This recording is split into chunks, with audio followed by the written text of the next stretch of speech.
રાજ્યમાં એક તરફ પેટ્રોલ પંપે લાઈન લાગી રહી છે અને સરકાર કહી રહી છે કે પૂરતો પેટ્રોલનો જથ્થો છે, ત્યારે હવે પેટ્રોલ પંપ ઉપર મારામારીના દ્રશ્યો પણ સામે આવ્યા છે. ધારીના નશીદ પેટ્રોલ પંપ પર ડીઝલ પુરાવા જેવી સામાન્ય બાબતે 4 શખ્સોએ મારામારી કર્યાના દ્રશ્યો છે તે આ સીસીટીવીમાં તમે જોઈ રહ્યા છો. 4 શખ્સોએ ડીઝલ પુરાવા માટે ગયા હતા અને લાઈનમાં ઊભી રહ્યો છે બાબતે મારામારીના દ્રશ્યો છે તે સીસીટીવી કેમેરામાં કેદ થયા છે. બાદમાં પોલીસ દ્વારા હાલ તો તપાસ પણ હાથ ધરવામાં આવી છે.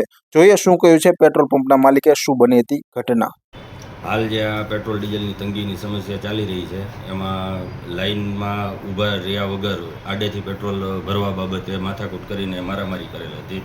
તો આ બાબતે તંત્રનું ધ્યાન દોરવા માગું છું અને તંત્રને અપીલ કરું છું કે આવા બનાવો વારાફરતી ના બને.